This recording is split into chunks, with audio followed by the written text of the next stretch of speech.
Welcome, Growth Day. I have the immense honor of welcoming you all to today's call. I'm so excited to continue this series where we're talking about setting boundaries. And I'm excited to share kind of my way of doing it.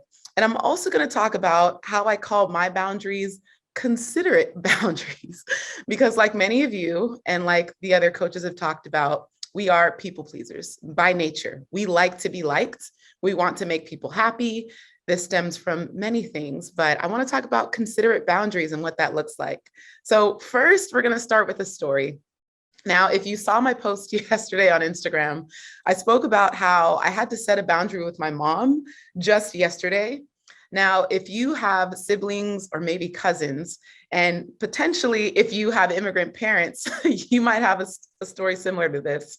But I called my mom and I was like, oh my goodness, mom, like I have this great news to share. And I'm like sharing it and I'm letting her know how excited I am. And I'm just like, oh, like you tell someone good news because you want to be congratulated.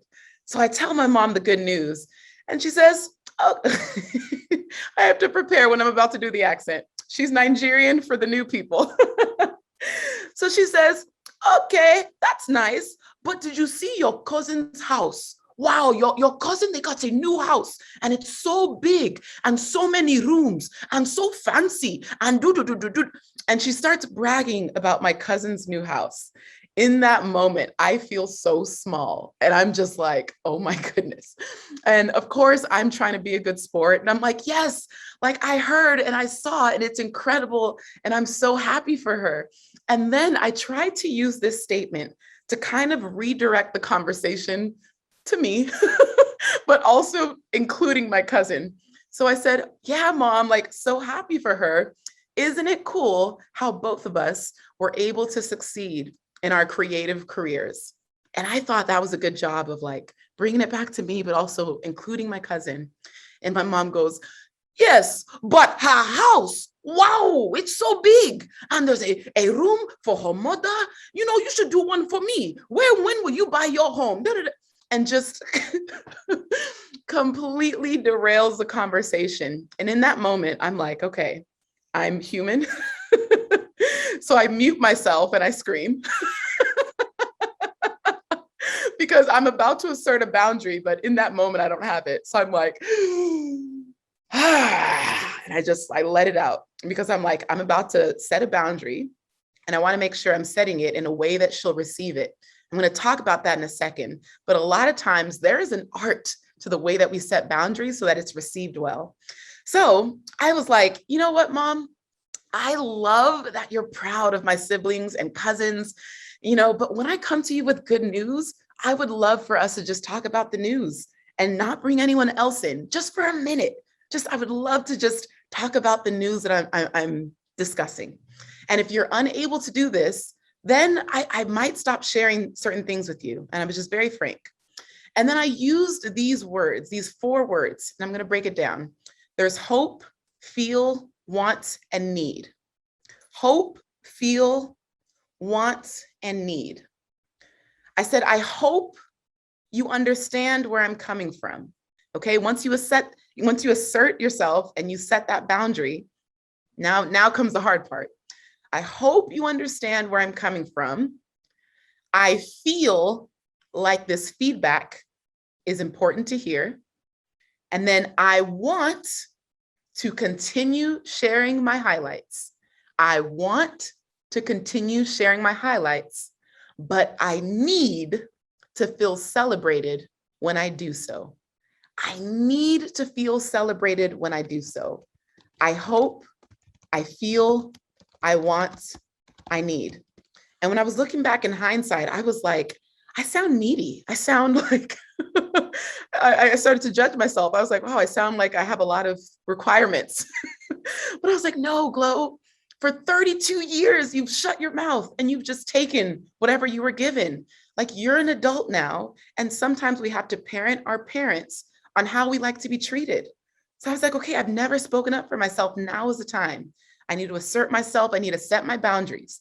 I hope, I feel, I want, and I need. And that comes down to 3 things that we all want to feel. It's safe, seen, and supported. When we're setting a boundary, it means that we just want to feel safe, seen, and supported. And when someone goes outside of those words, that's usually when we have to have that conversation. Okay, so when I think about safety, I think of my family. Okay, I want to feel safe. Like I don't care if I can't feel safe with friends. It's like family is like the ultimate safety net. Like I must feel safety with family. Like that's the utmost importance to me.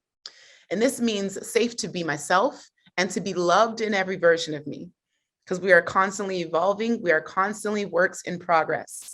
And Pastor Mike Todd has this saying where he says, it's about progression, not perfection. Whatever it is that you're doing, wherever it is that wherever you're at on your journey, it is about progression, not perfection, okay?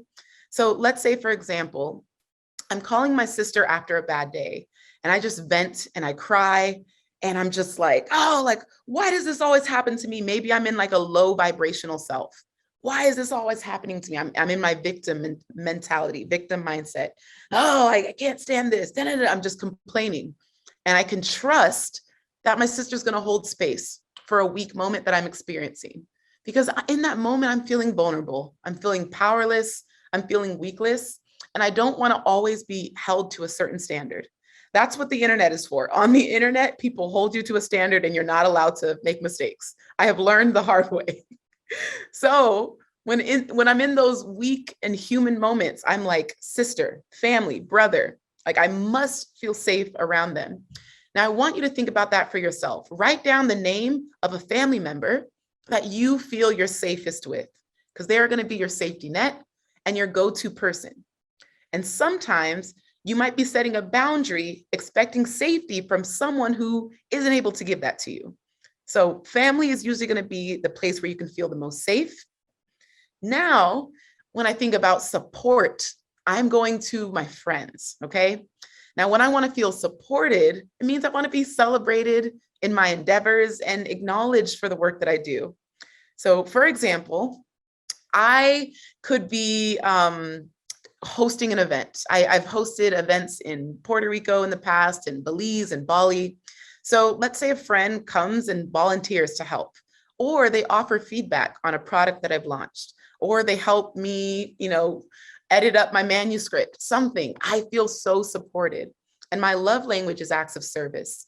So it's really important that you are not only vocalizing your needs for support, but you're going to your friends when you need it most, when you need that type of support, okay?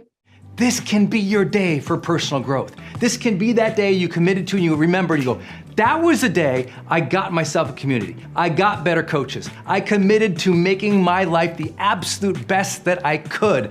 This is that day. Make today your growth day. Click the button on this page and sign up right now.